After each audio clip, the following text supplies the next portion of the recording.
So that means we'll start with our outgoing MP, Ian McKenzie. Hello, Ian. He does look like the election poster, that's good. Ian was born in Greenock, grew up here and raised his family in the area after beginning his career as an apprentice HGV mechanic, worked for IBM for 28 years. Anybody else from IBM here? And while also serving as a member of the local council, spending time as the council's convener of education and council leader before winning the Inverclyde by-election in June 11. So good to see you. Welcome, Ian. Then there is Ronnie Cowan, who was born and raised and educated in Inverclyde, has worked all over the UK and in France, Ireland and the Netherlands, has always lived in Inverclyde. His 3 kids were born and raised here, all still live locally.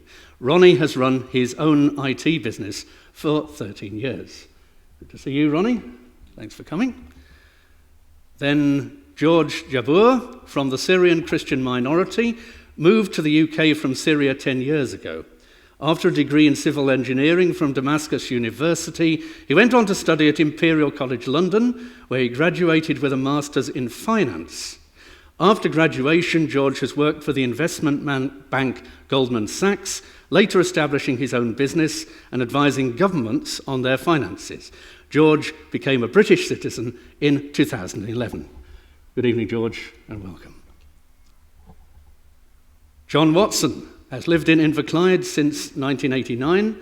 He's been a community councillor, vice chair of his civic trust and chair of local primary school board, various cultural groups.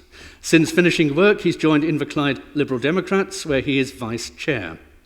He's worked in urban planning and regeneration, including setting up and running charitable local economic development agencies in Glasgow. And as well as working in local and central government and agencies, he's also run his own business before finishing his career at Marie Curie Cancer Care. Good to see you this evening, John. Finally, the way we're doing this, Michael Burrows, who lives, works and studies locally. Michael standing on behalf of the UK Independence Party. Michael has been local to Inverclyde since he was born and is keen to bring about positive change to the area. He sees this election as an opportunity to shape the future of Inverclyde for the better and bring in a new era of engagement and direct democracy. So if you would, I think, show your appreciation that they've come here and they're sitting happily together.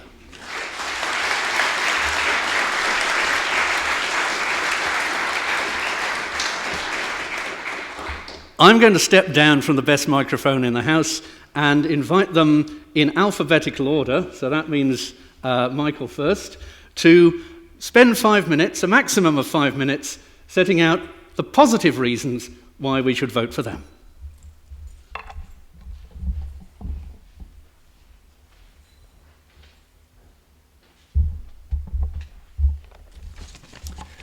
Well, good evening and thank you for coming out.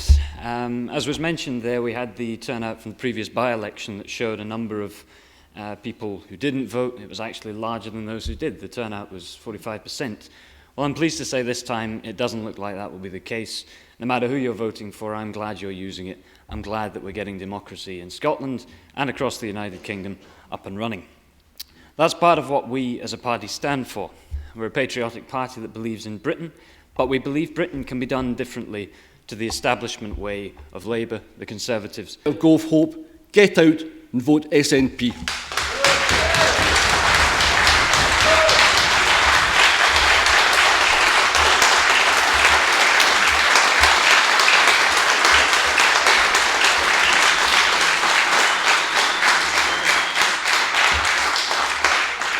So thank you for coming, thank you for listening, thank you for contributing, thank you for behaving.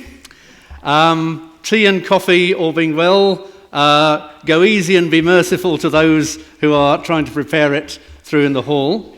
And for goodness sake, go out and vote for the love of your neighbour and for yourself. If you don't vote, don't complain.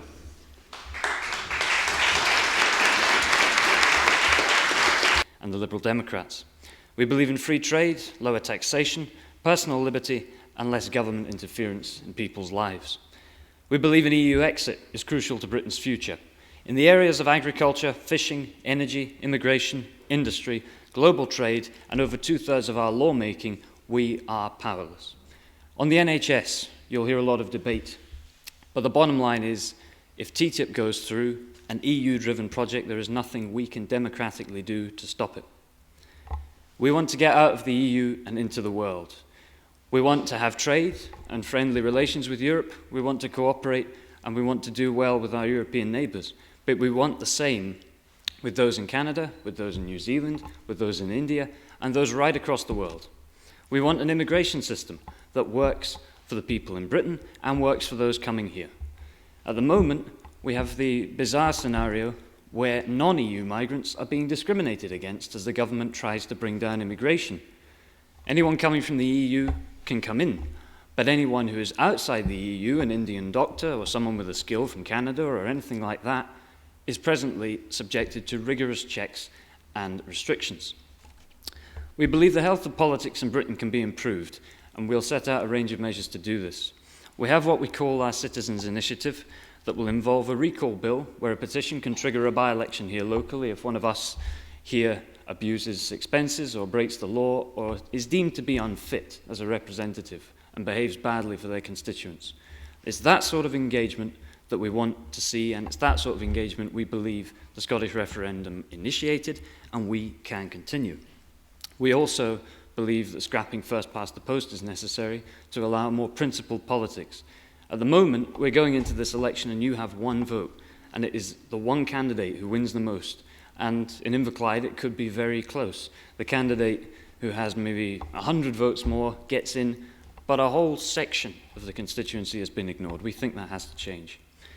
On top of this, we would have a system where 2 million signatures on a petition would trigger a national referendum on whatever issue it was.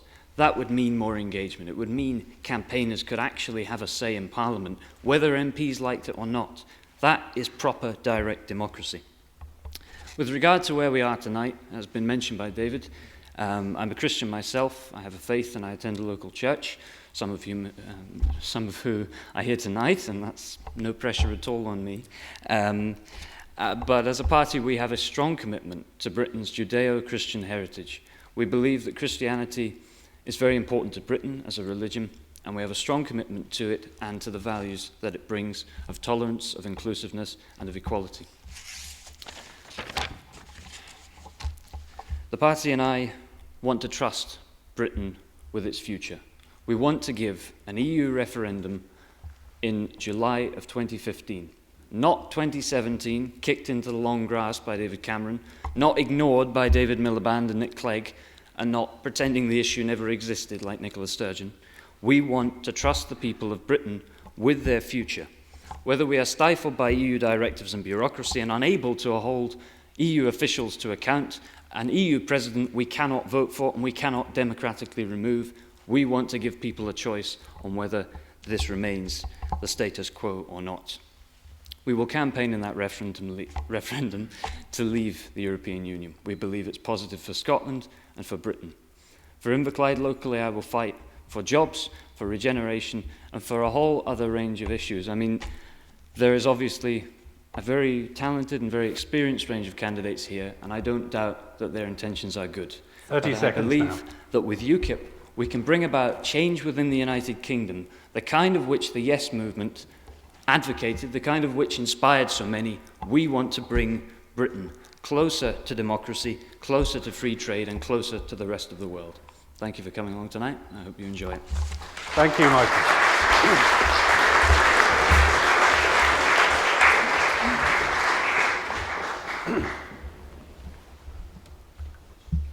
Right. Yes. People listening. Right. Well, Ronnie, off you go for the SNP.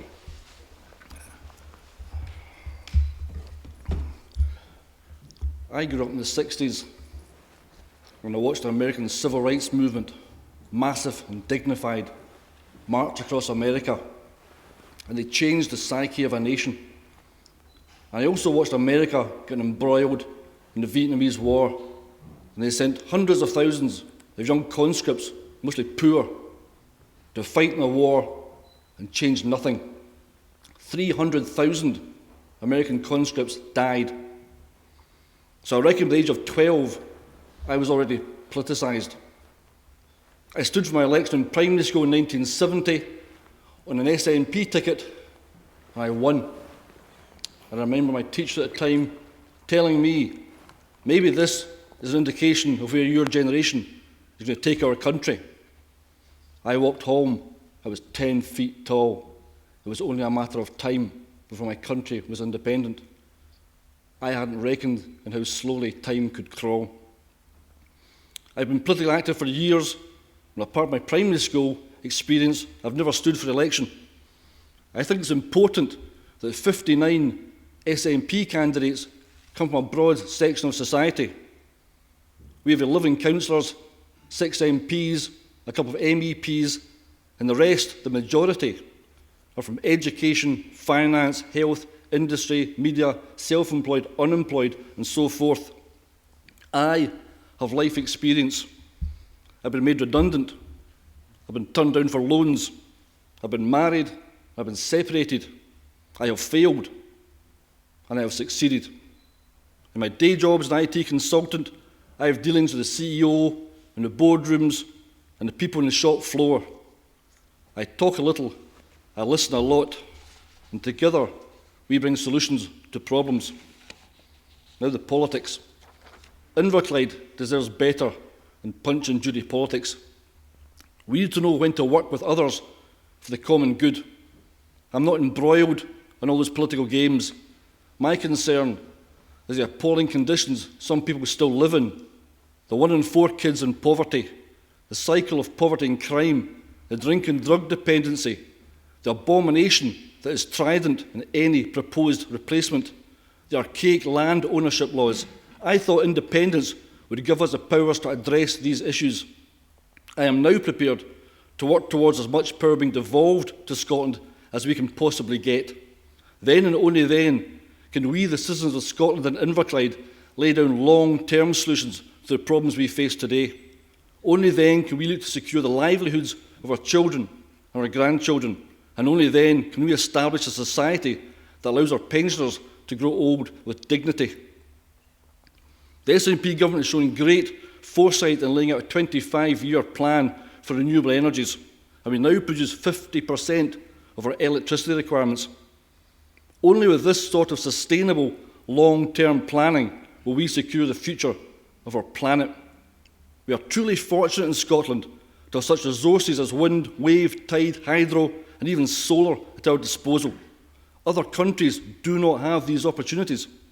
The question is, why did Labour and Tory governments not think to promote renewable energies?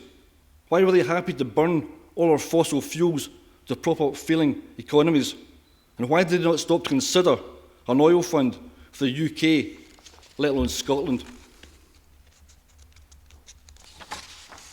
When Thatcher ripped our industry to shreds, she also put all her eggs in one financial basket case.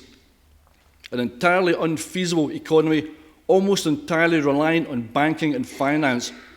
No diversity, no variety, no breadth, no depth.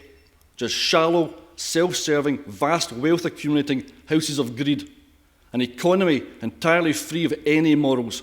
Greed is good was the mantra. And when successive Labour chancellors stood back and let bankers run riot with our pensions and the UK gold reserves. When the Tories allowed us to buy up social housing, they forgot to build more. When the Labour Party extended the right to buy, 30 seconds. They forgot to build more. And as a result, there's a dearth of social housing. In contrast to the derisory record of Labour when they built six council houses between 2003 and 2007, from 2007 to 2011, the SNP government funded 3,300 council homes. We've frozen council tax, mitigated the harmful bedroom tax. Everything we do is based on creating a fairer, more even economy and society for all our children to live in Scotland, not now, but for 25, 50, 75 years in the future.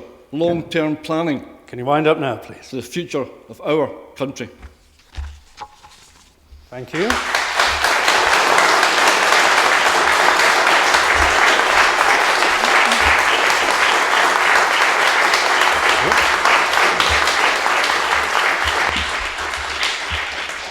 So we call on George Jabbour to speak next. I'm going to give you a few seconds longer than you'll get on the screen because I started your clock ticking just now, just so you say that. Off you go, thank you. It is a great pleasure to be here with you tonight. My name is George Jabbour, and I'm the Scottish Conservative and Unionist Party candidate. A few months ago, I celebrated my 3rd anniversary of becoming a British citizen and of swearing allegiance to Her Majesty the Queen. This is how it all happened, and how I found myself tonight standing before you at the United Reformed Church. Get close to the mic, it helps. As I was growing up, it is a pleasure to be here with you. So hopefully you were able to hear all of that before. Excellent. I was born in Syria, and I spent the first 22 years of my life there. While the vast majority of the Syrian population are Muslims, my family and I are Christians. As a minority, questions about religious, national, and ethnic identity have always occupied my mind. As a British citizen, I believe that we are all better off together. I believe that the United Kingdom has offered so much to the rest of the world, and there is much more that we can offer. This is why I campaigned very hard for Better Together, and why I'm standing as a candidate in Scotland. I would like to continue fighting for the Union and tell the SNP, move on.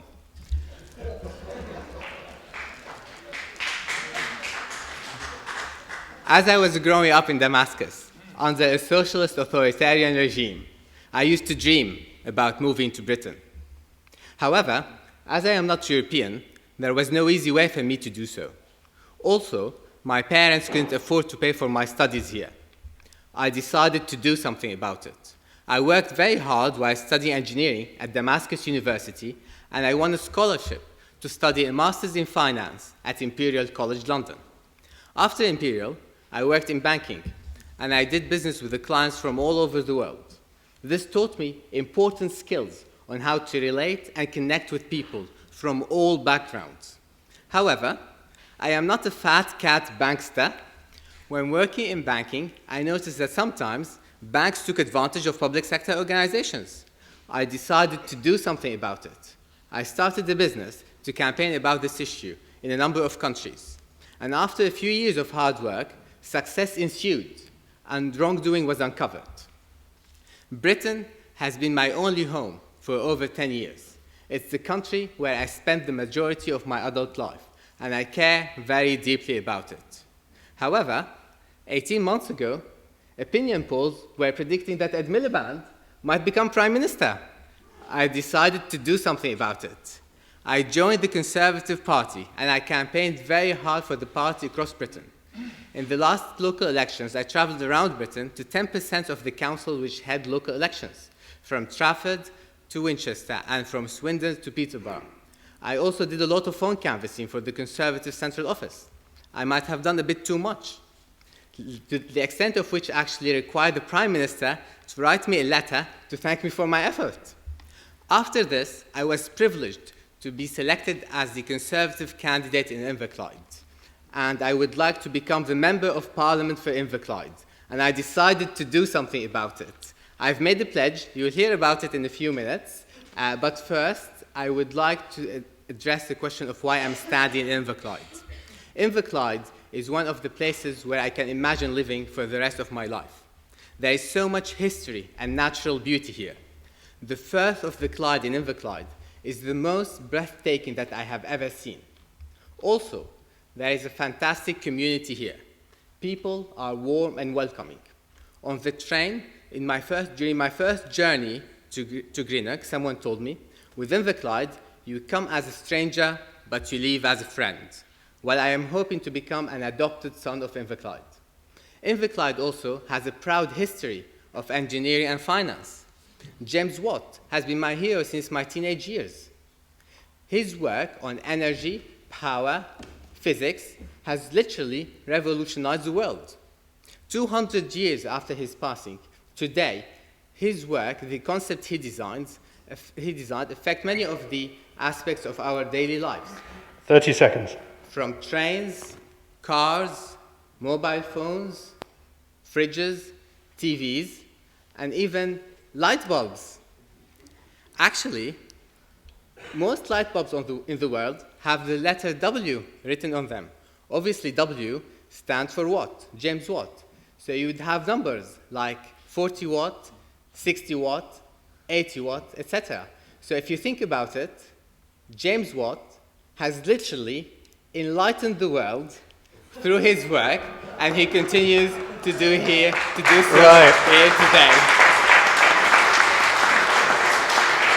I think we had to get to the end of that presentation. Thank you very much. Yes, thank you.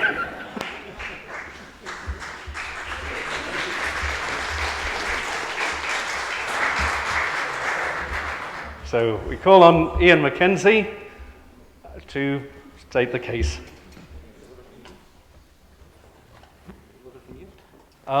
It's better if you go to the microphone because people with... I think they'll hear me, Reverend Coleman, if you allow me. I think most of you can hear me from the hall.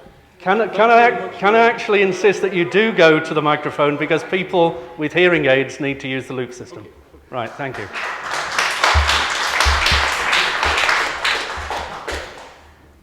Well, first of all, a very big welcome to each and every one of you along here this evening, and it's a pleasure to see so many taking an interest in the election on a Friday night, on a wet Friday night at that, to come out in Greenock.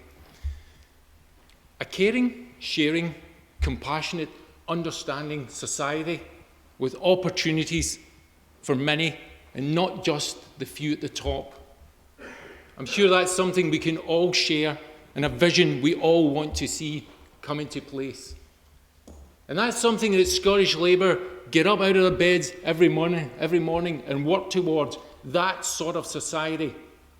That's why in the past when we saw real poverty, it was Labour who put in place the welfare state.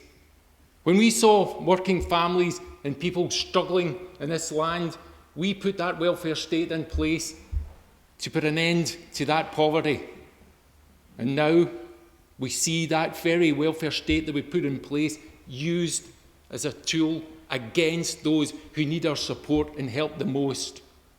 The abhorrent practice of sending people for an assessment with a private firm and then to be told that they can work when it's so very obvious that they can't and need that support and understanding. That's what we're seeing in our society today. And Scottish Labour will put an end to that. No longer will people have to go through that assessment and be told that you're getting your benefits cut or sanctions applied. We will put back in dignity and respect into the welfare system. Because we, at each and every opportunity in Scottish Labour, push that social justice further and further with each decade and with each time we come into power and government. But that wasn't enough, just the welfare state, for us to create that. We saw even further need, and that's why we decided to put in place free, at the point of need, a national health service. And we were told at the time, you can't do that. We were told that won't work. But we said, we can do it, and we have to do it. And we put in there the NHS, which was a shining example to the world, and we are justly proud to this day of that achievement. But our NHS has been neglected by two governments that do not care about the NHS. Two governments have left it to wither. But that won't happen under Labour, and it won't happen when Scottish Labour bring monies north. When we place that tax on those mansions and bring that money north for 1,000 nurses and 500 GPs to put back that health service that we know we can have, to put back in place a health service that we can be proud of, and to put back a health service that we need today. Because even now, we are seeing people that are not getting the health service that they need. But that's not enough, because we'll be bringing further funds into the health service to look at areas of mental health which has been turned its back on by two governments who don't want to acknowledge that they have not been putting enough money into the health service. We want to put further funds in there. We want to bring it back to the world-class service it was so that our society can look on it and point and say, that's evidence of us being just, civilised and understanding and humane. But even that wasn't enough for Scottish Labour and the Labour Party. When we get into power again, we saw poverty. And we saw it in the shape of poverty pay up and down this country. And we said that has to end. We won't allow £1.50 an hour to go on and people pushed into poverty who are even working 40 plus hours. So we put in place the minimum wage. And we said to employers up and down the country, that's what you have to pay, that's a decent wage. And we were told by all the parties, you can't do that. It'll have a detrimental effect, it'll lose jobs. But we said we have to do that, and it won't lose jobs, and we were proved right again. And now we've got to go further. Now we want to put in a higher minimum pay.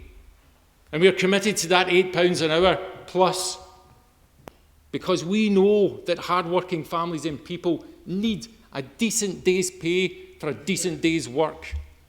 And that's why Scottish Labour will bring these funds north and make this a fairer, more compassionate, decent society to live in. Because we believe when working families do well in Scotland, Scotland does well. Thank you. Thank you very much.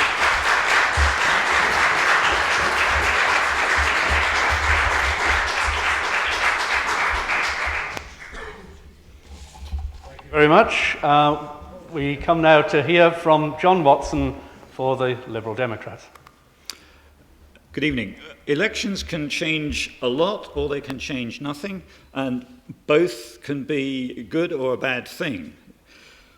A lot has already changed, and a lot has been devolved, and a lot more is to follow. So what are the Westminster changes that this election can make? Well, I'm going to look at three things. To start with, the economy and the future quality of life, the immediate, perhaps more personal, immediately personal issues.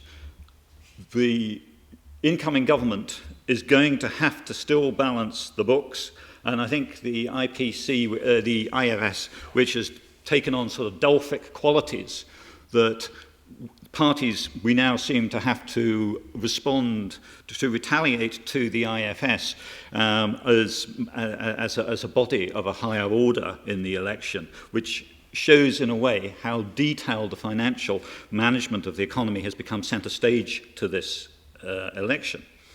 What we've not heard much about in the election so far is about what the economy is for, about research and development, what is going to drive future wealth, drive future prosperity, drive the future nature and the benefits that the country and the citizens can benefit from.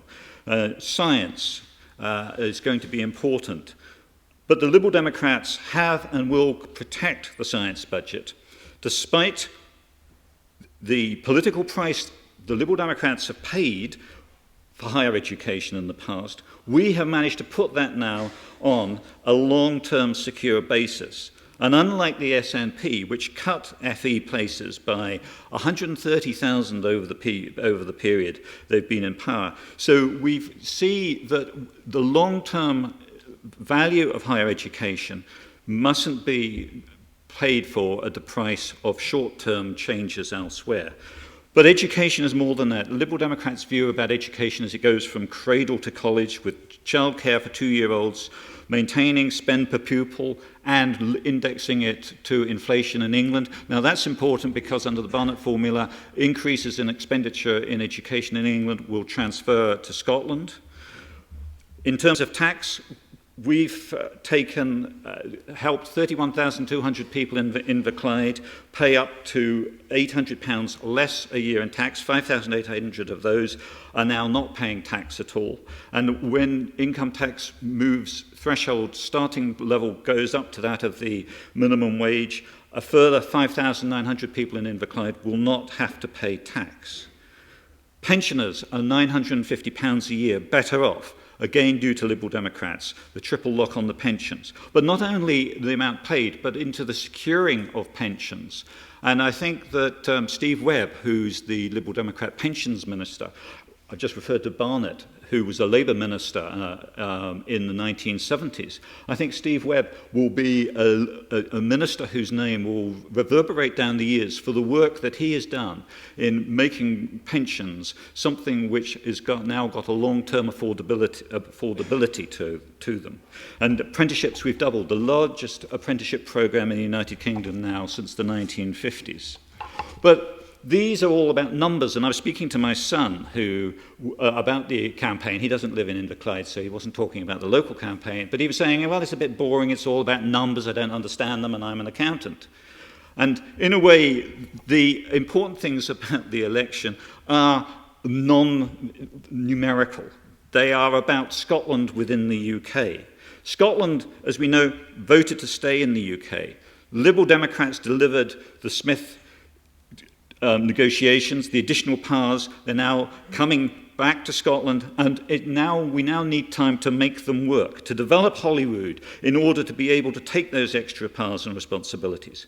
But we need a UK settlement, not a Scottish settlement, not an English settlement, but a UK settlement.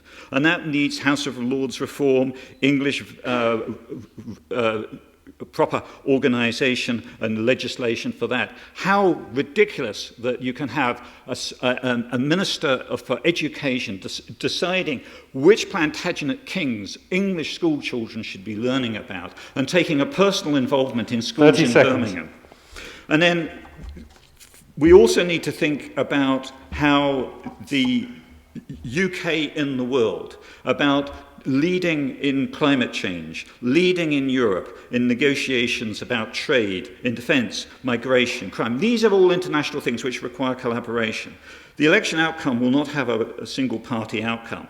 The result will require collaboration. The SNP can't speak for the whole of the UK. The Liberal Democrats can speak in the best interests of the UK and in the best interests of Scotland. Only the Liberal Democrats can and will. Thank you very much. And really thank you to everyone for keeping to time. That makes things a lot more straightforward. I'm looking at you taking all these notes, and I would ask from you if you can be extremely disciplined. If I give you each a sentence that you'd like to say at this time, one sentence, okay? You can pass on if you like. If there's anything you've heard you need to comment on, very briefly.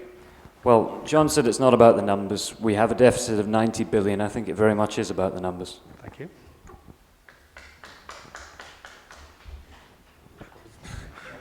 If we're talking about numbers, well, we've only got to look at the full fiscal autonomy of the Scottish National Party, which will deliver us 7.8 billion of a deficit that we'll need to make up. That's 100,000s of pounds out of everyone's pockets up and down this country.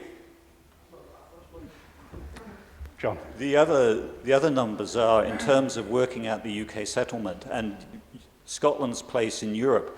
It will be that negotiating whatever the change and reform that's needed in Europe, and Liberal Democrats are part of that, is that it is much easier to secure change when you're part of 64 million than it is of 5 million. Thank you. Ronnie. The contracts which Ian spoke about, where disabled people can be graded to see if they actually qualify for allowances, were actually handed out by a Labour government. And, as the same sentence, the Smith Commission has provided absolutely nothing so far. That's the whole point why we need a voice at Westminster to make sure they hold to their promise.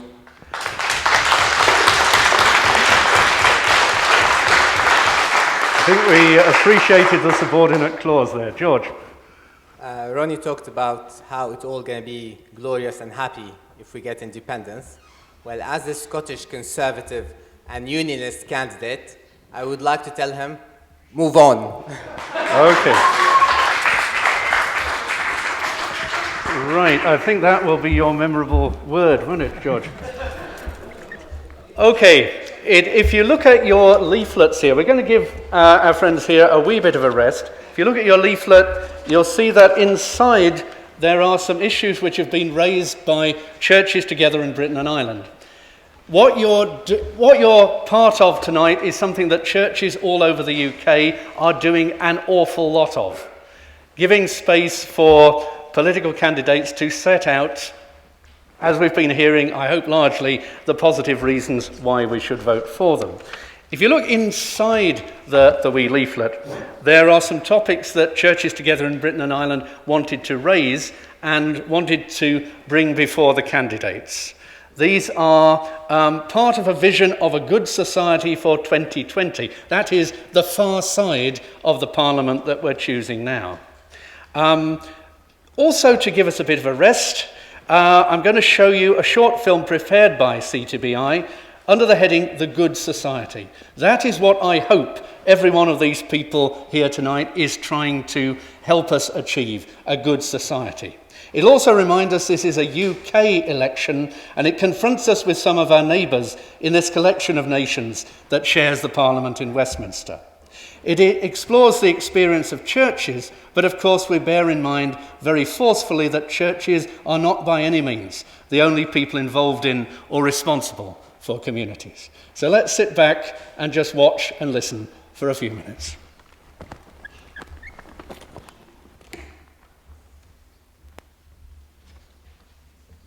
We've been able to bring people in from the cold and use a church as a place where people can have dialogue. All those things should be discussed.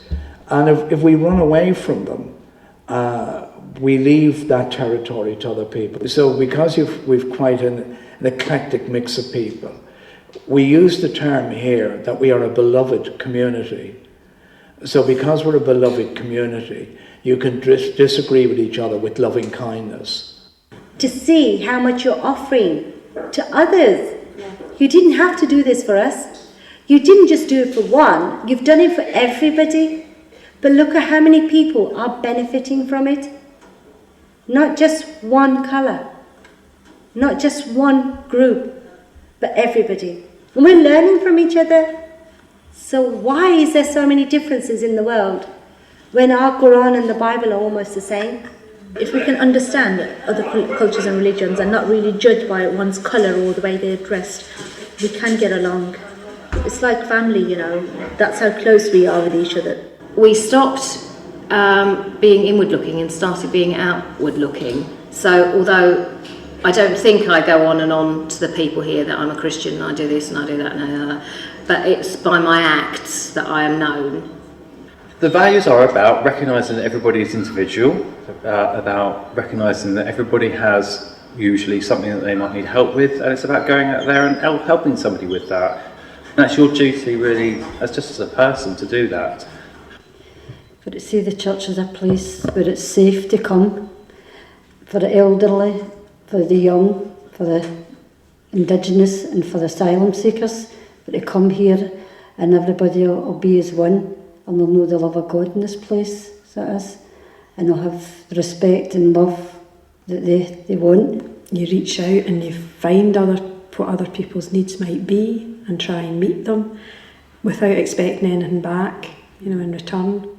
I'm a parish minister. How could I speak about the needs in this parish if I don't live here and feel it myself?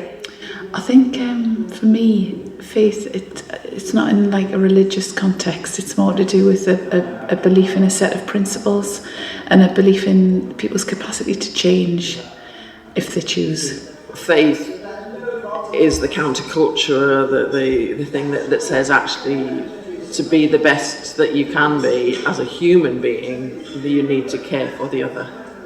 With love, it runs through everything. If you have love for others, love for yourself, love for your environment, then and you show that love and you demonstrate that love, then you will in fact be demonstrating all of the other values as well. I came to the family centre and they introduced me to groups around here and I made so many friends and they're more like my family up here now. It's not about, biological family, it's about the people who you can rely on and offer you love and support.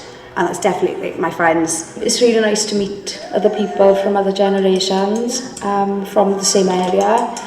And also by giving, you receive from them as well. So it's lovely. If nobody gave, nobody would give, and no one would get anything. And even if there is not a lot of people who are willing to give, it just takes one person. And I think that's really important. That is the human need. It's a human need to be together, to get on together, and just to grow together. The people of this community have seen projects come and go. They have seen developments take off and go nowhere. And it's the churches that actually are the things that are the constant factor, the constant presence. Okay, a bit of an interlude, but the things that we care about. On your pieces of paper, there are the topics that our candidates have seen before they got here. And in a few moments, we're going to allow them to do a bit of pick and mix, really. On the paper, wealth and inequality, including taxation. Is taxation a good thing at the moment? I think it's a wonderful thing because, for instance, it enables my wife to be treated on the NHS for her secondary cancer. So taxation is fabulous. It's not something I want to not do. Home, have you got somewhere that you feel safe in?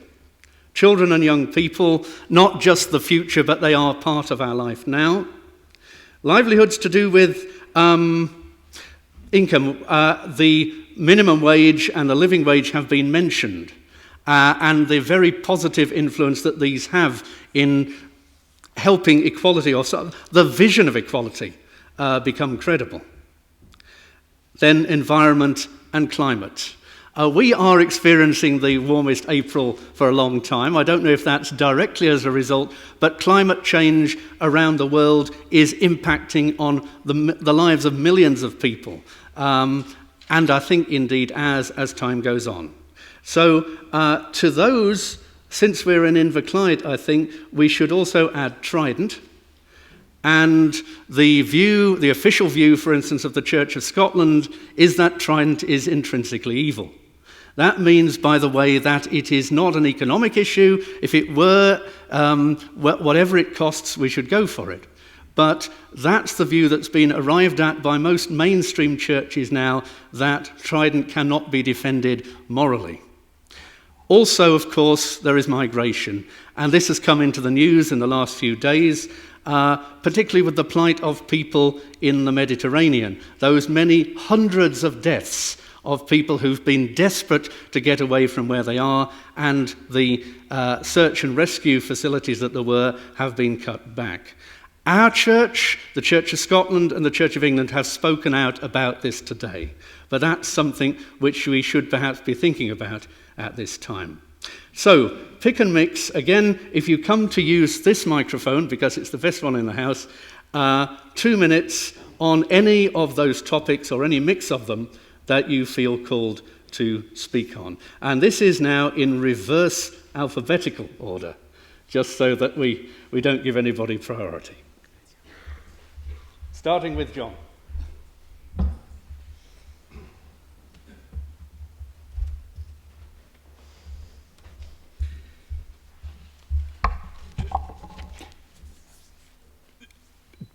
These all come down to the commonality, I think, of fairness. Now, whether you describe that as moral or not, I think is something we could discuss all night.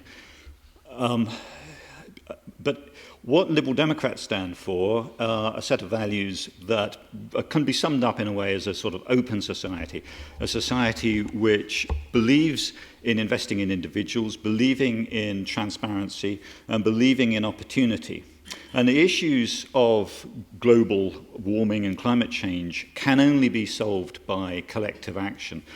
Taxation, as you said, is a collective coming together because it is minimizing risk to the individual by maximizing the contribution of everyone. And in a way, that commonality of sharing responsibility is the sort of values that Liberal Democrats stand for.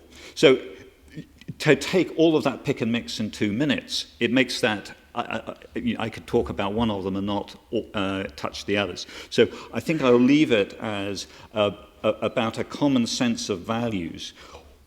And over the next 5 years, those will be at the forefront of what we have to do. We have to balance the books, but we also have to balance society. We have to rebalance, in fact, society and the economy to move away from a rather narrower view and a closed view of society, and one which is much more based on providing opportunity for people to be able to express themselves, and hence education is such an important priority for us as Liberal Democrats.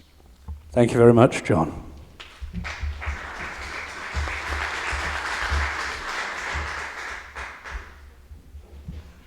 You getting the idea? It's Ian next.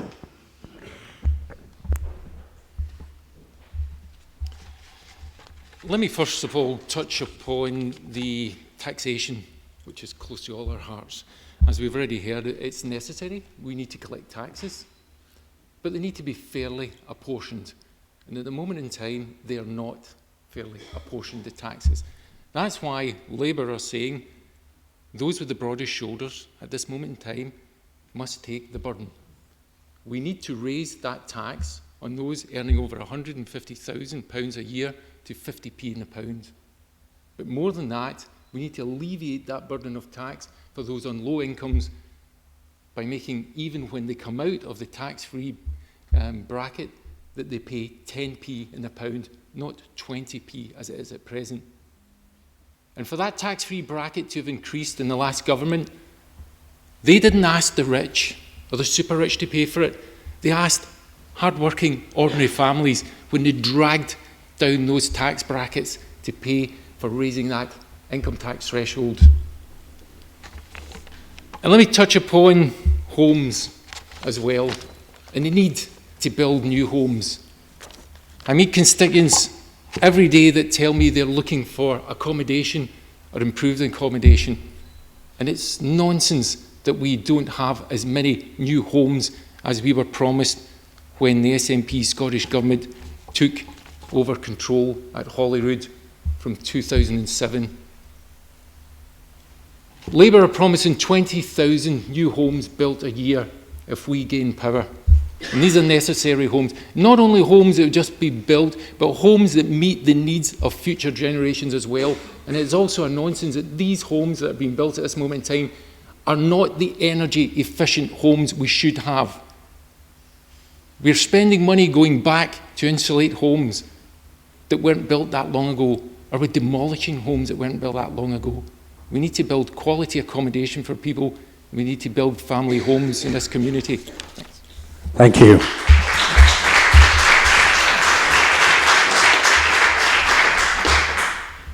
George. So in this section of the debate, we are discussing poverty, the future of our children, our young people, livelihood, homes, wealth, inequality, taxation. I'm going to discuss these in the context of Inverclyde. So since my selection as a candidate in Inverclyde, I spoke with everyone I met in Inverclyde. I spoke with people on the trains, on the buses, in the streets, in churches, in bars, and even in bingo. And I knocked on over 1,000 doors. I spoke with thousands of constituents across Inverclyde and discussed the local concerns. There is really one big issue, which is of course related to all these important issues. And this is the lack of local jobs. And actually the announcement by Playtex just the other week serves as a reminder of this very important issue. This is why, before you tonight, I am pledging to set up the Inverclyde Investment Fund if I am elected as your MP. I believe that this will lead to more local jobs, it will increase the investment in technology and innovation in Inverclyde, and will stimulate growth in the area. I believe that Inverclyde deserves an MP who is capable of representing your interests, of talking Inverclyde up and explaining to investors and companies around the world why Inverclyde offers such an attractive proposition for them to come here, invest, set up businesses, and create more jobs.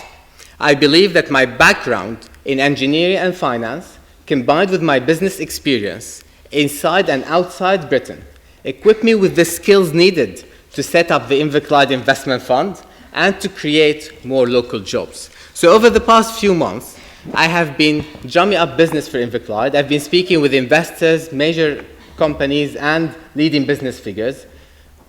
30 seconds?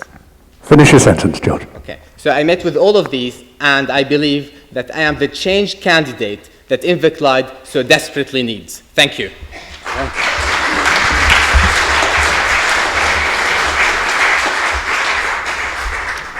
Ronnie. Trident, morally wrong in so many ways, starting with the expense already incurred to build and maintain it, how so many people are born into poverty, live in poverty and die in poverty.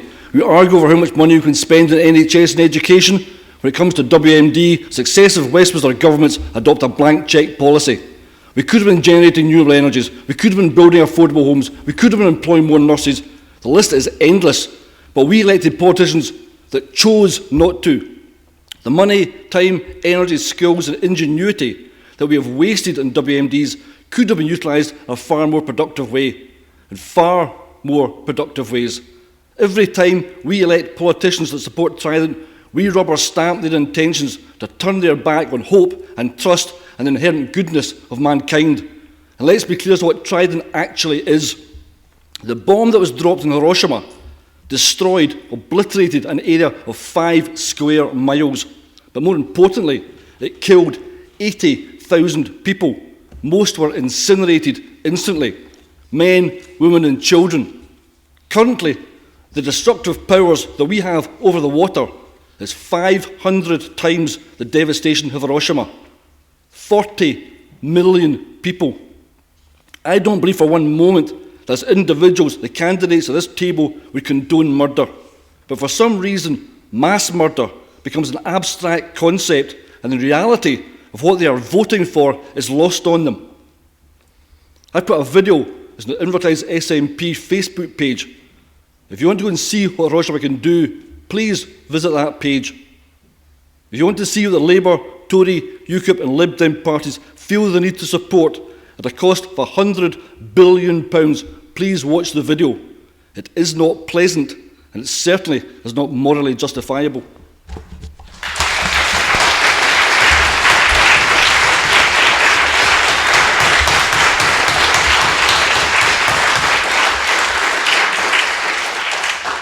Okay, Michael. And again, I'm running, so you'll have a few seconds more than it looks as you do have. I won't accuse you of bias for putting me at the end. Don't worry. Migration. Recently in the news, there's been a lot about the migrants coming from North Africa into Europe. Many of them have actually come from Syria and Iraq, not necessarily Libya, although there is a large contingent from there. The problem that you have is that these people are not coming legally, and therefore that means that they are, as we've seen, in boats that can't really be described as efficient or safe, and we've seen hundreds of deaths, and it is appalling. It is sickening for anyone to look at, and the extreme lengths these people will go to get out of the situation they're in. So on the migration, purely on this issue, I'll just spell out where we stand. We believe that we should have a policy adopted by the German government at the moment, which is to actually make sure that the illegal boats cannot set off, and the risk is not there for these people to end up sinking or dying in the middle of the Mediterranean, as so many have done. What we would do is actually work with the UN and try and have a policy of regional resettlement, where people would be guided to safer parts of the region in Africa, because there are places they can get to, and if the UN gets involved, then that's something we can achieve. On this, we don't care if it's an EU project, a UN project, a UK project, as long as these people are safe and the illegal boats, the illegal trafficking that is taking place is stamped out and blockaded and stopped before it even gets off the ground, then we don't care who it is that does it, we want it to happen. I will touch briefly on our other migration policy, which is to have a points-based ethical system. Getting out of the European Union would mean we could set our own immigration policy. We would be looking for skilled people who are going to add value to this country. Okay, time up, Michael. Okay, that's fine.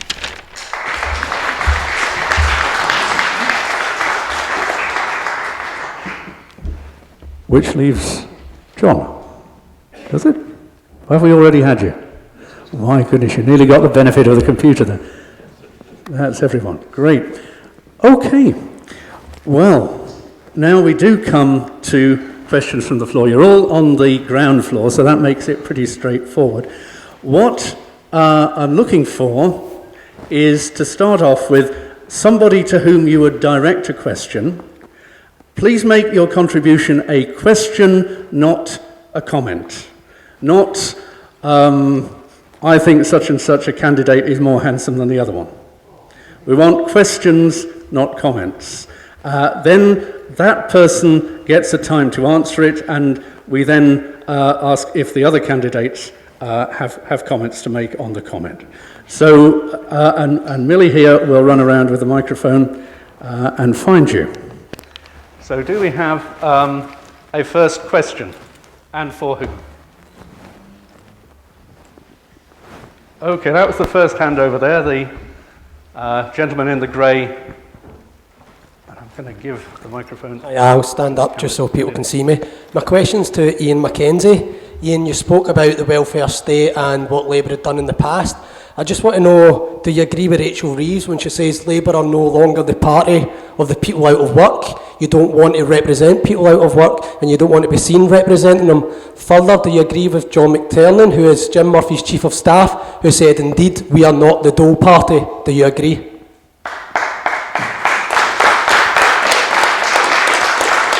Okay, I think that was verging on a comment, but if you're prepared to...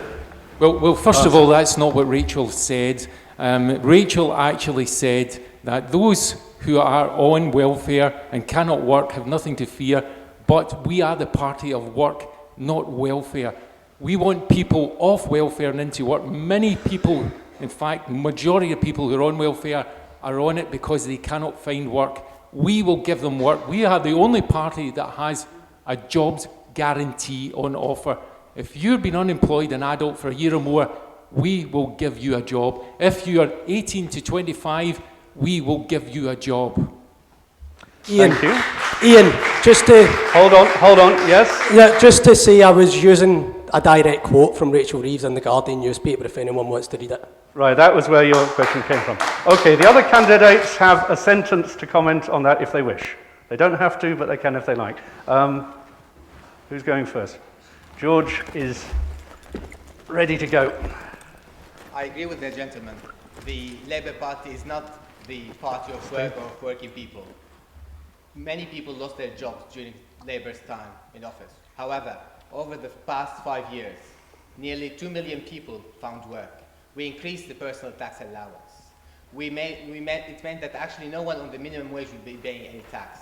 So actually, it is not Labour that's the party of the work. Of the working people. It's the Conservative Party that is the party of work, and that's the party of working people. Okay, thank you. Anybody else to comment? John. Oh, Ronnie, if you get that's fine. Just picking through this one. It's on if you push the slider up. Just picking through Ian's answer there, and the word guarantee seemed to crop up an awful lot of times. You know, politicians trying to be on guaranteeing you a job just because you happen to turn 18, guarantee you a placement just because you happen to turn 18. I'd like to see the facts and figures and actually back up that guarantee.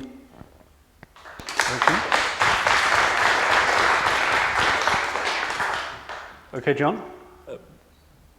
I think as any party would want to represent all the population, not just people who are in work or out of work, but people who are retired and people who are preparing for work. And I think it's incumbent on any party to try and represent and have policies which will enable people to work. Those who are not working, enable them to get back to work if at all possible. For those unable to work, to be able to live in dignity. For those who are retired, to have a decent pension. And for those who are growing up and learning to go to work, to give them an education and a future which will enable them to have a fulfilled career. Thank you. Gordon Brown was in Inverclyde recently. I don't know if you saw it. He was the man who broke the pension system, the man who overspent on UK finances, the man who signed away our sovereignty to the EU Commission, and the man who presided over millions of unemployed. I don't think Labour have much credibility on the subject. I can see I'd like to reply, but I'm going to carry on in this way and ask for the next question for a different candidate.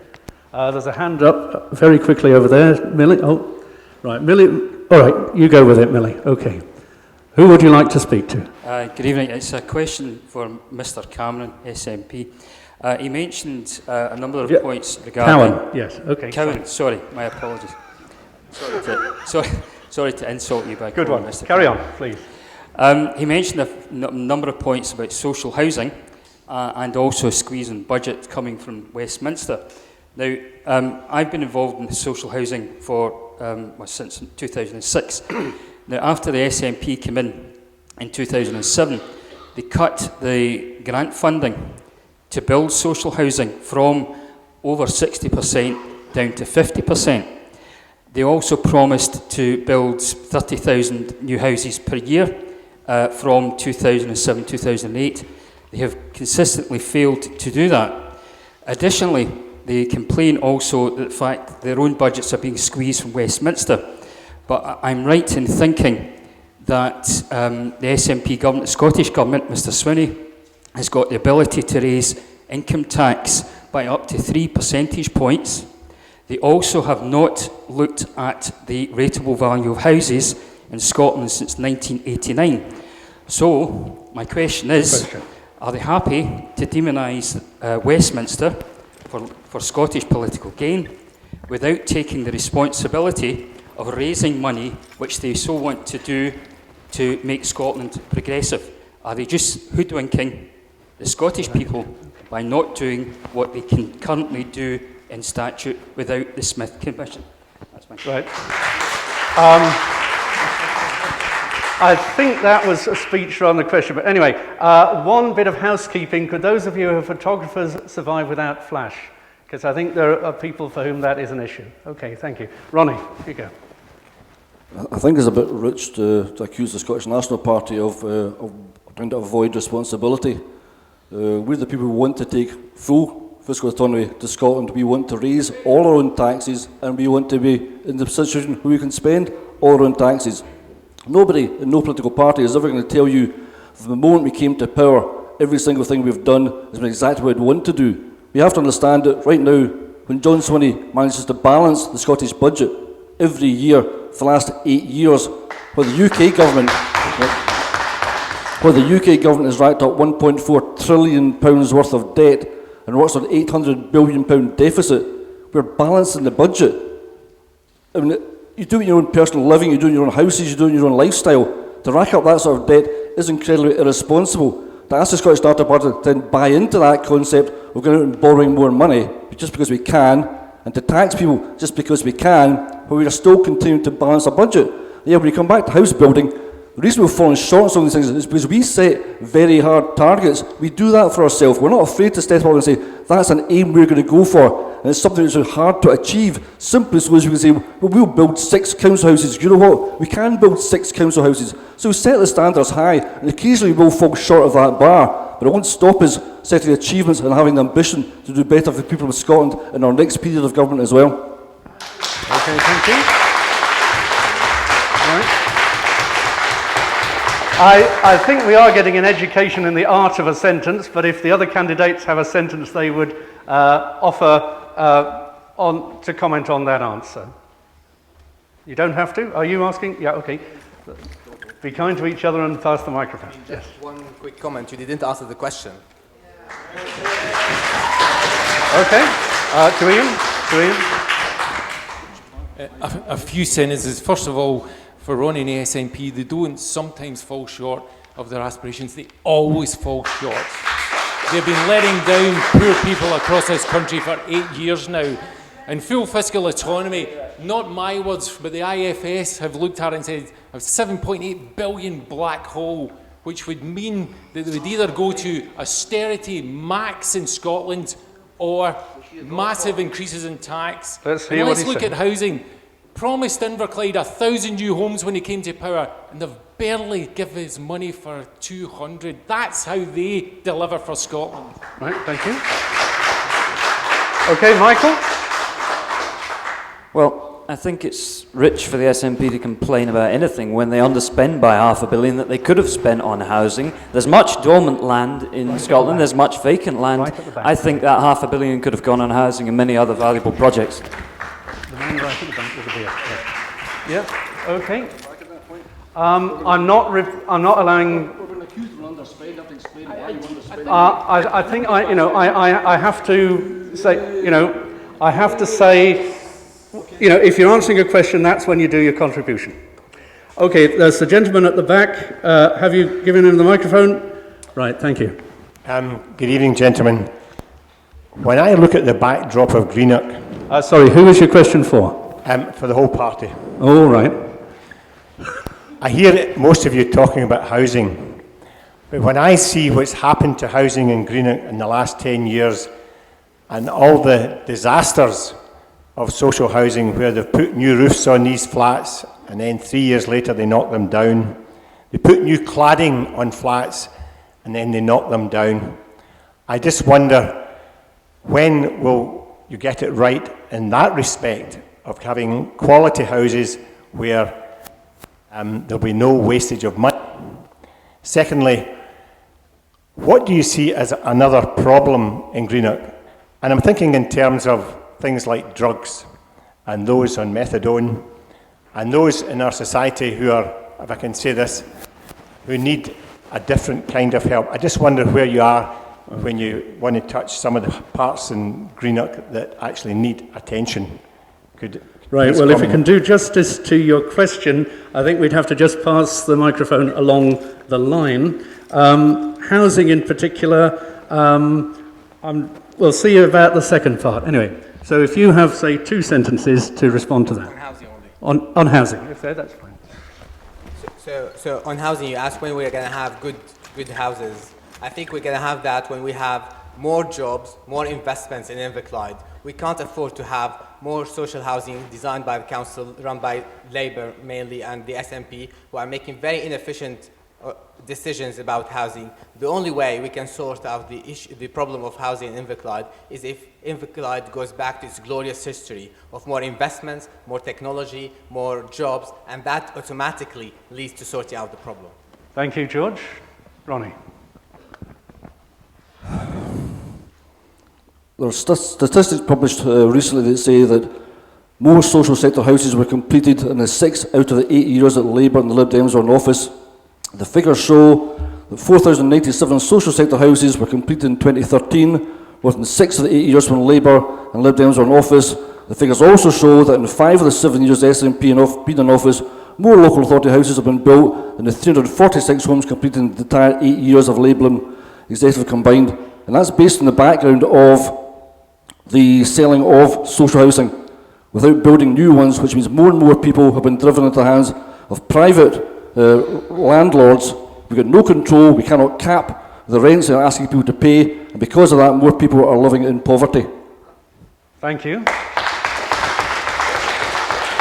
And I will say here, Shelter, the organisation that works with people who are in need of housing, is very concerned that social housing continues to be available to people and that it doesn't become less available. Yes, and in fact I think Shelter have identified something like, in the last report, something like 60, at the last count last September, 68 families needing immediate accommodation. And so you're right, there is an ongoing need here. I think problem of Inverclyde in terms of housing, as the question implies, is the quality of it rather than the quantity and the type as well. I think one of the problems that we have in Inverclyde and other parts of Scotland is that housing is run, a lot of the publicly owned housing is run by an organisation that meets in private, that is not openly accountable, is not electable directly, and it doesn't help in the decision-making and the responsibility process. What's needed is a great deal of work on housing quality in terms of insulation and reducing heat wastage, and therefore providing healthier homes, cheaper homes to run. We also need to make sure that there's a more affordable housing. That is a slight but growing problem in Inverclyde. And we also need to make sure that the housing is available for the increasing number of frail and elderly people in Inverclyde. And finally, the point about private landlords, yes, we need to make sure that private landlords who are taking a substantial amount of housing benefit actually have the responsibilities and live up to the responsibilities of looking after all the tenants in their houses and making sure that people adhere to the tenancy agreements. So there is a huge amount that needs to be done, but most importantly, it's being able to also, as one of the earlier questions implied, making sure that housing money from housing benefit plus money for energy insulation is made available to maximise the availability to housing associations to invest in housing, which meets the top standards of energy insulation. Right, thanks. That's very thorough. Thank you, John. I agree wholeheartedly with the gentleman's call for good quality housing across Inverclyde. We need more of it. The accommodation needs to be improved to the highest standard possible. But that all boils down to one thing, cost. And the funds that are being transferred from Holyrood to our housing associations have been drastically cut. As I said earlier, they promised us 1,000 new quality homes in Inverclyde and have vastly funded a lot less than that. And you know, I'm just looking and wondering how many good quality homes that 444 million underspend may have bought for Inverclyde. Thank you. Michael. Well, I can link the two the gentleman asked in terms of housing and also in terms of an issue specific to the area. If you link the two, on housing, we would have a system of tax incentives for companies that built on brownfield land or vacant land or land that had been either underused or misused over a number of years.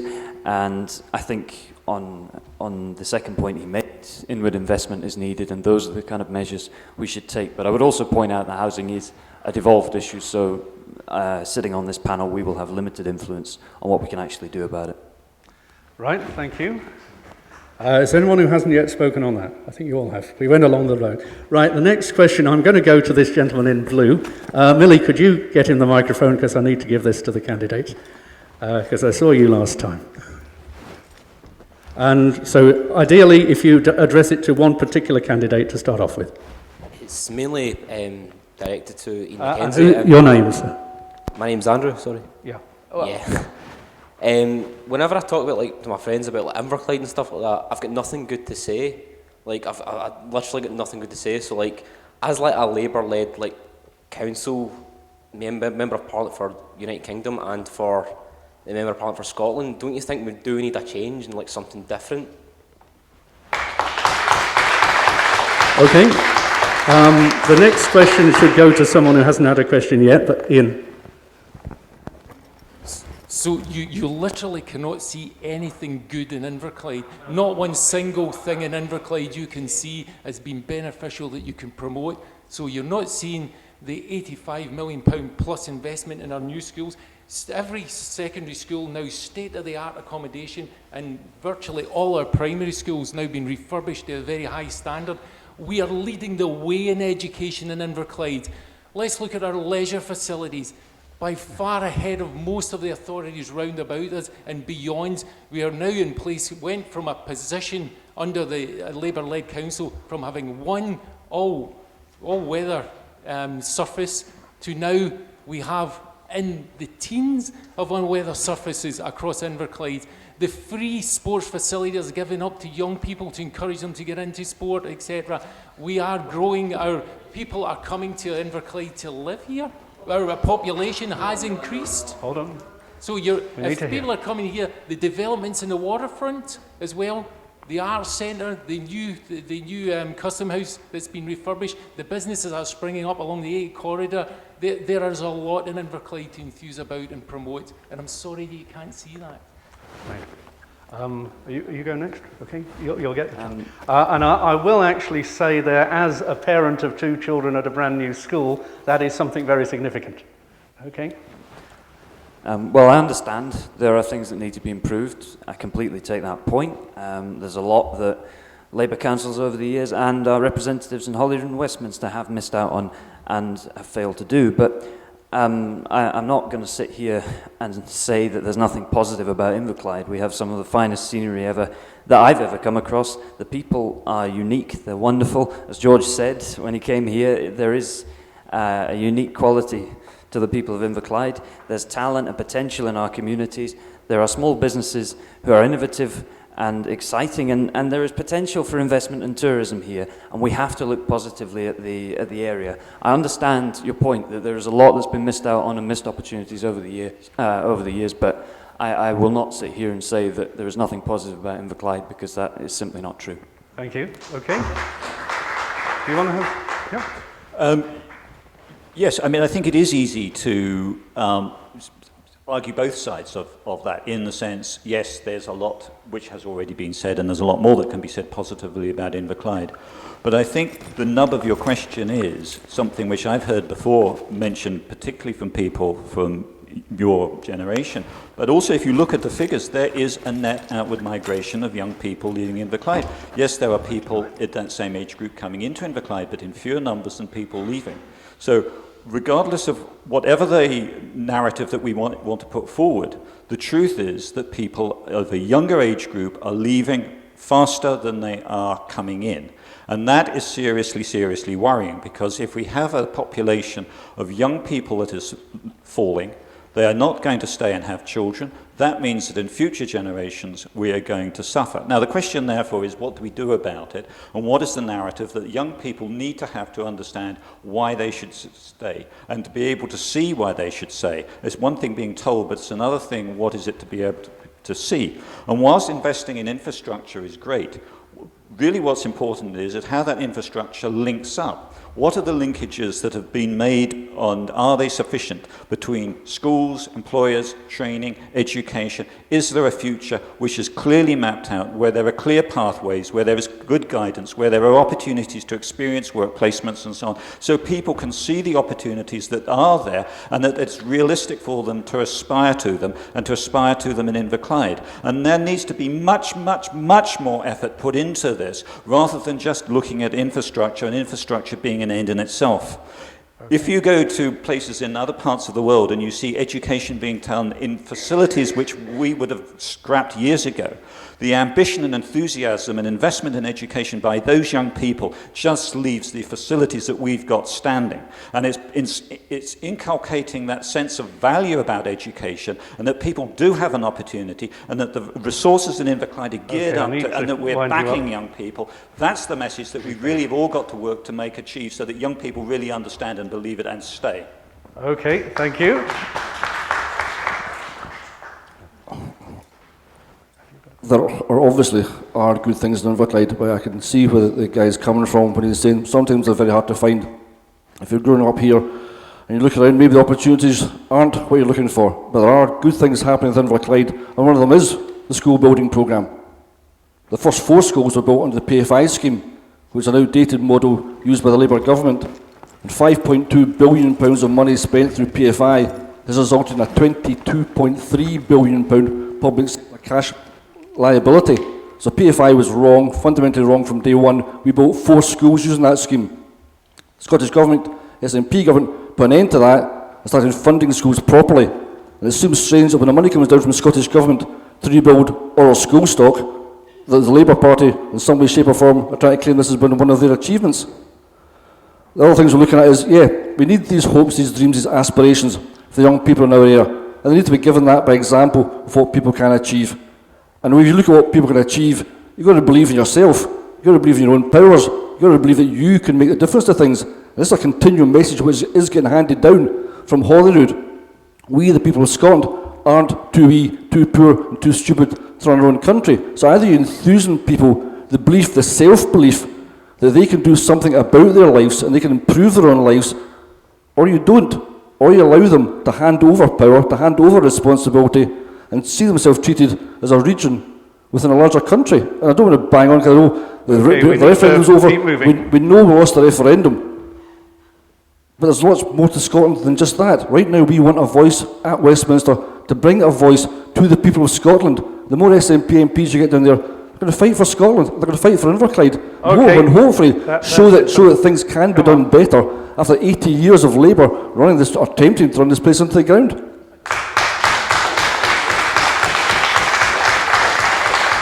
Just to say, I think in terms of timing, we'll have to have only 2 more questions after this. This evening will end at 9:30, so there'll be only 2 after this. George, do what you can with a couple of sentences. So obviously there are so many great things in Inverclyde. I talked about those extensively in my first speech earlier. But I agree with the gentleman. We need something bold. We need something dramatic. We need something big in Inverclyde. We need change. And I listened to everyone who spoke earlier. More powers, they think it would make a difference. Putting England against Scotland would make a difference. No. There are some points about infrastructure or education that were mentioned. But I don't think any of that is what we need. None of that is the dramatic thing that we need. On the other hand, I have a plan with me about something literally big that can change things in Inverclyde, something that can make a big difference, something that will allow people from all over the world to come here and invest. So I would like, this is why I'm actually here with a plan. I'm asking for your vote for change, for something that's really, really needed in Inverclyde. Thank you. Thank you very much. We're going to the next question to the other candidate, actually, who's with us tonight. There is a 6th one for cannabis is safer than alcohol. Yes. Oh, yes. And your name, sir? It's Craig Hamilton, and yes, I represent the Cannabis is Safer Than Alcohol party. It's just, the question was asked up there, but we basically discussed the housing issue. So just to reiterate. Who are you directing it to? Well, start with one of them, please. It's going to have to be the panel.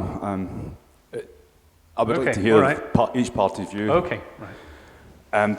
Obviously, it's a national issue, but given that this constituency now has overtaken Glasgow City with the highest crime rate, 52% of those crimes were drug-related. Do you not feel that with 84% of the British public apparently agreeing that current drug policy is outdated and is not working, do you not think that something needs to happen, something different, another approach, at least a Royal Commission to look at this issue? Okay, thank you. We'll let Ronnie start this time. Pardon? What? Well, do you want to get back to him with the microphone, Millie? Well, it's basically, do not feel that current policy has failed and it's now time to take a new approach, and a Royal Commission would probably This is looking for change legislation on drug regulation. Yeah. I am in no way, shape or form an expert on drug abuse. It's fair to say that a lot of the stuff which people are buying and trading in now in the street is not the same stuff as was used way back in the 60s when this maybe became a more popular thing. The sort of things that people were getting and smoking then were much purer than we're getting now. And the problem is now that kids are going and buying stuff, they've got no idea what it's been cut with, they've got no idea what they're putting into their own bodies. So what do? Do you legalise it, and then by legalising it, you've then got some control over it? As soon as you get control over it, you start laying laws down on it, and it becomes a completely different thing. We tried to make alcohol illegal way back whenever, and there was prohibition. It became taken over by criminals, by gangsters. So you're on that fine basis of saying, is cannabis something which can be used particularly for medical purposes, for people who are suffering through it, in which case it becomes a medical issue you look at? Can it be legalised within the medical system? Should it be legalised in the street for anybody to go and to use? If we invented alcohol today, it would be banned. It's as simple as that. It does more damage in all aspects of our society than cannabis does. But if we make it legalised, there's going to be that temptation for everybody as young kids get into drinking to say, well, it's legal, I can go and try it. And I don't know enough about what that leads on to further addictions and what damage that can do within society. Right, okay, let's keep moving. Who would like to go next? George. I mean, I completely disagree that drugs should be legalized. So we are on completely the opposite side of the debate here. But I do agree that we need a new approach because there is a serious problem here. And I mentioned earlier that I spoke with thousands of people across Inverclyde.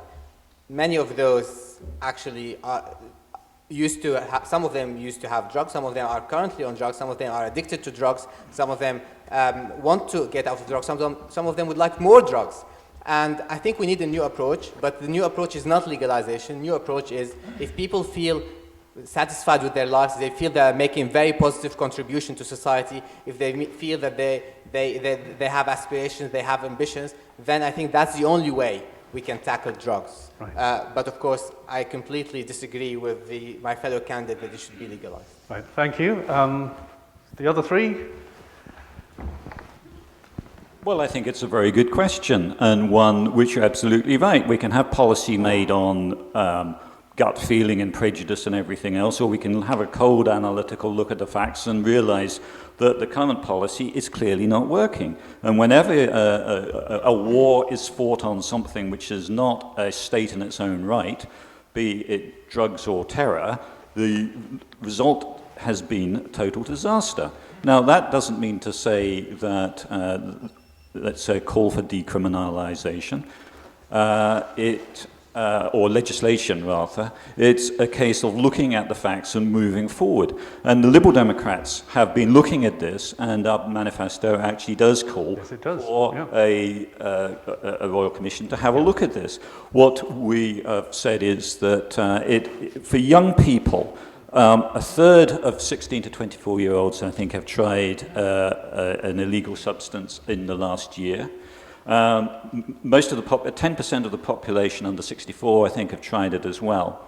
So to say that it doesn't exist is clearly wrong. Now, clearly there are problems with drugs. Yeah, clearly there are problems with drugs, and that's why it needs to be properly researched. Our position is that people should not have a criminal record, particularly when they're young, which can affect their whole life chances for something which in the scale of things doesn't warrant that. That is a health issue, not a criminal issue. And so what we're looking for is to take the debate on a rational basis and to move forward, because the requirements are health and not law and order for individuals, but we need to be very tough on the industrial scale, manufacture, importing, and all the problems that leads to. That's not being soft on it, it's actually being realistic about what can most help people whose lives are ruined by drugs. Right, thank you. Well, you'll not come as a surprise that I'm also not an expert in drugs either. I think it would make a very interesting debate in Parliament. I remain to be convinced of the position that we should throw up our hands and say, let's just legalise it. But it's certainly something that possibly some brave MP or party would like to take forward in the next Parliament for debate. I'm wondering if this is the sort of thing that might end up devolved, actually. But anyway, Michael, if you have some words. Yeah, if it is a health issue devolved, then yeah, this panel would not be discussing it in the same way. But personally, I would say that education and awareness do a great job at the moment in spreading in spreading awareness about the risks and the potential problems that any sort of drug use can cause.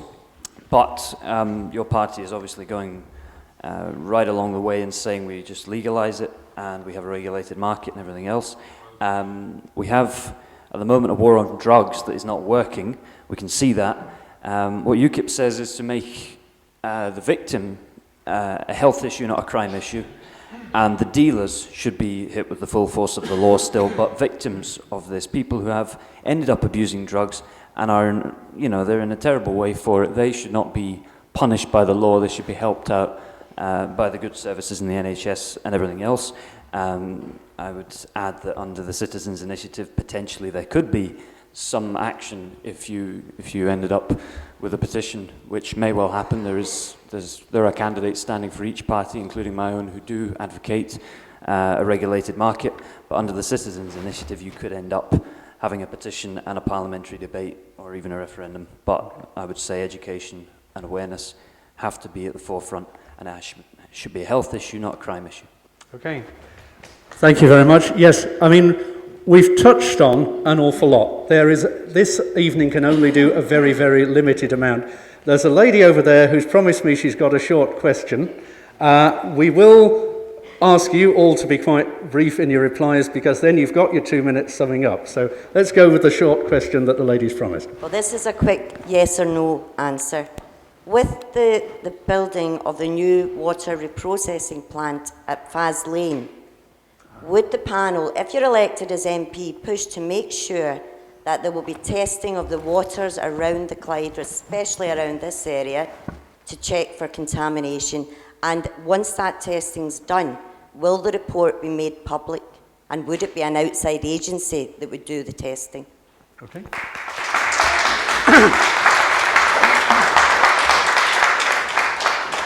I would.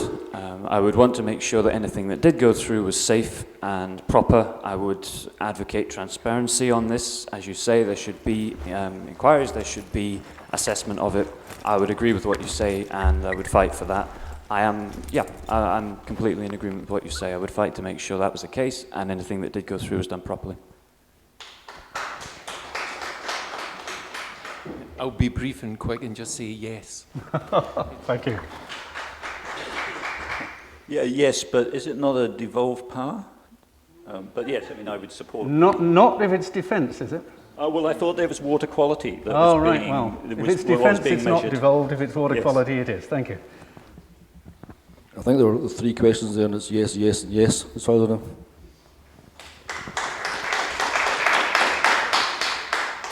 And you've got 5 yeses. Okay, thank you. Right, I'll just make sure we're on to the next slide there. Right. So, this is how it all works. Right.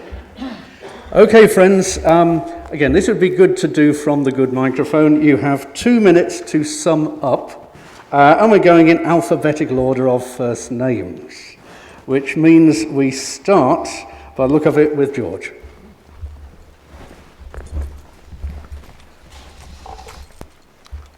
Five candidates. This is the third debate, and it's clear there is only one man with a plan that can transform the future of Inverclyde and create more jobs. I feel it is a bit disgraceful, really, that the other candidates have spent their lives here in Inverclyde.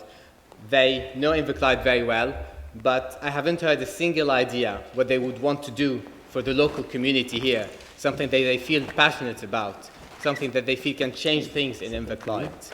And of course, drugs was also a big problem, yet we heard two candidates said that they have not read about it, or they're not very knowledgeable about it. But I actually would like also to touch on the Inverclyde investment. I know you have probably known this for a while, but the reality is it is not just a very shallow idea. This idea has been thought of very carefully. Over the past few months, I have discussed this with Jim McCall of the Ferguson Shipyard, discussed this with Douglas Ray, Golden Cascade, I discussed with Sanmina, Royal Mail, Amazon, and other businesses.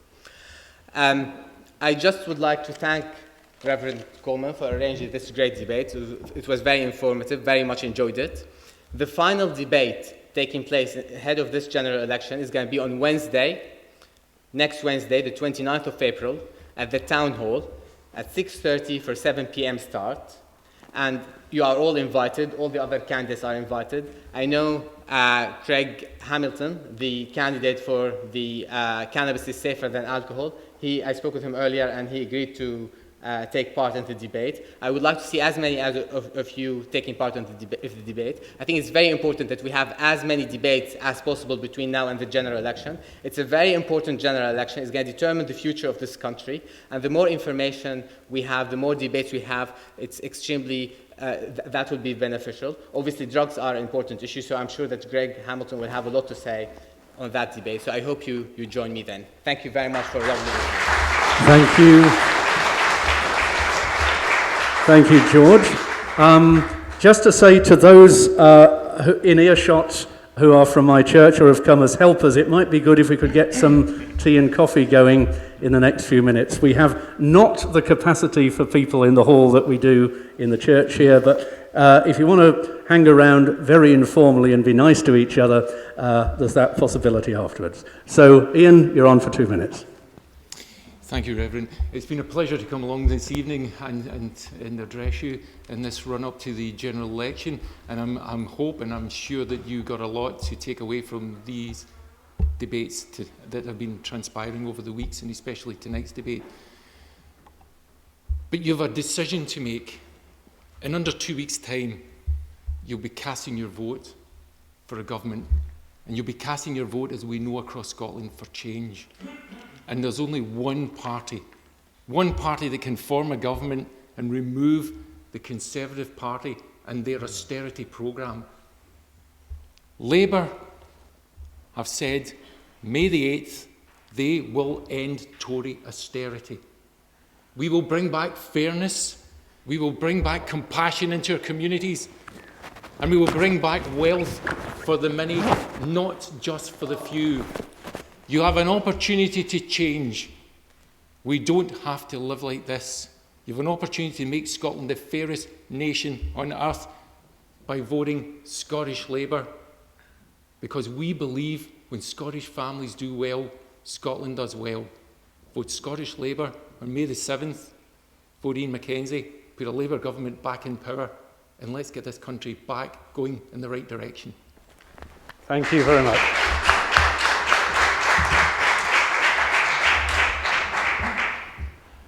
Right. Okay, terrific timekeeping in. Okay. John, get your breath back. Well, as has been said, and I'm going to repeat it, but it is because it's meant, thanks very much for coming. I think tonight's debate's been really good, a whole range of issues, some provocative in terms of personal thoughts and some about the nation and defence and so on. And I think that what it comes down to is that now so much is decided at Holyrood, what is a Westminster MP for? And the key things are, it's about the economy, tax, pensions, investments, higher education and science, infrastructure, higher education in the broader sense, infrastructure and some of energy. And foreign affairs, and what's coming up in foreign affairs is the reforming of Europe, the UN trade climate, the climate change conference in Paris later on this year, foreign aid, fighting FGM, and generally standing up for the poor, the underprivileged across the world as well as in the UK. Defence. Whatever happens in the election, one thing I think we can be pretty sure is that there will be a defence review. And the defence review not only needs to look at Trident, but it also needs to look at what the UK's role in the world is and what sort of defence system that we need and how does Trident or not fit into that. Taking that as an item by itself is meaningless. We have to look at the bigger picture and what our priorities are. And the Lib Dems' view is that we want to scale down, we want to go down to the nuclear ladder, we want to be less important on that. It's not the priority that it has been. But it's also about the constitutional change and what's in the best interest of all the countries, not just Scotland, not just England, not just Wales, not just Northern Ireland, but all of the UK, because in looking at the whole of the UK, we lacked in the best interests of Scotland, because those are tied up in the UK and Europe, and Lib Dems stand for Home Rule, for an open, fair society, which gives opportunity for everyone. Thank you very much.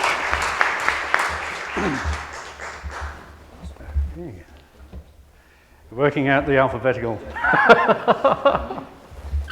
There's only so much I can do by remote control.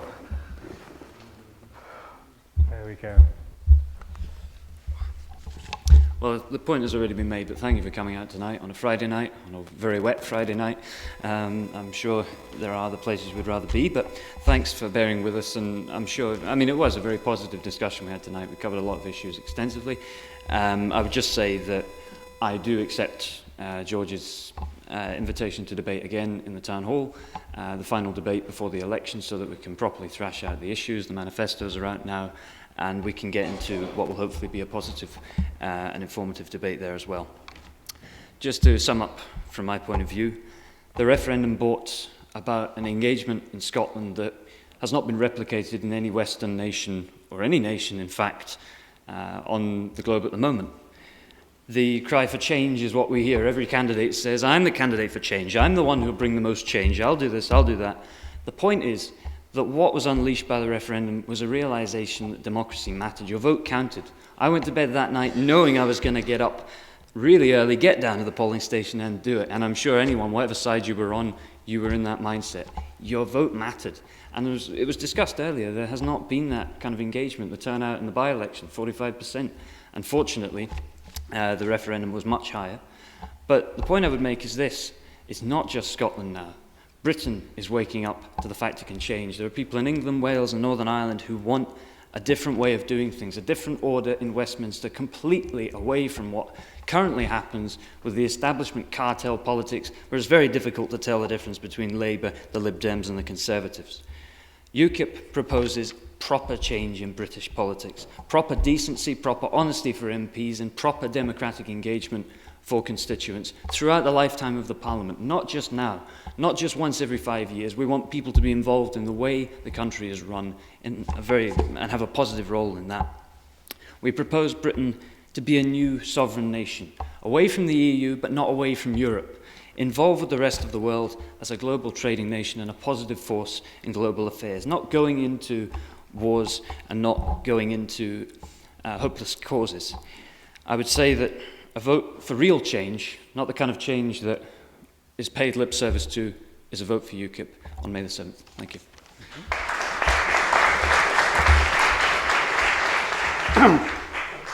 And finally, that's the way it's turned out with the alphabetical order. Ronnie. The NHS is being privatised. TTIP will increase the speed of that. Has been voted through by our Westminster establishment. The mansion tax apparently is going to mitigate part of this. I'll believe that when I see it. So many mansions in the south of England that are going to pay for this. They're already kicking back against that. And I ask the question, why are there so many mansions and why are they in the south of England? Labour promised an £8 minimum wage. SNP's at £8.70. It's still not enough. It should be higher than that, but it's getting there. The Smith Commission, they keep on saying has not provided anything yet. Unless we've got a strong voice there to enforce the Smith Commission, everything will get diluted or disappear. Case in point being APD, Airport Passenger Duty, has been devolved or given to Scotland, given to us through a Cowan Commission, not a Smith Commission, a Cowan Commission. They never quite got round to signing it off and giving it to us. Now they're promising it to us again. We have to make sure the Smith Commission is delivered every single last item of it. Underspend, when talked as underspend that John Swinney was guilty of. Underspend is equivalent of half a day's expenditure to run Scotland. So that's like budgeting your family for an entire year, and you get to the end of the year, and you didn't spend half a day's money to feed your family. And the good thing is being that half a day's underspend rolled into the next year, and we spent it anyway. Labour say that their policies will make the people with the broadest shoulders bear the brunt. Well, they're the very people who signed up to £30 billion worth of austerity, which is going to hurt the poorest and weakest in our society. I like a quote, as some of you know, and Jane Addams, I believe, encompasses how the Scottish National Party want to run a country. Yes, you understand, you raise your money, you spend your money, but you don't just get wrapped up in chequebook financing. You have to embrace the idea that you can also govern and control your finances in a more compassionate fashion. Jane Addams was the first woman to win the Nobel Peace Prize. She was a public philosopher, sociologist, author, and leader in women's suffragette. And she said, social advance depends as much upon the process through which it is secured as upon the result itself. On May the 7th, don't let go of hope. Get out and vote SNP.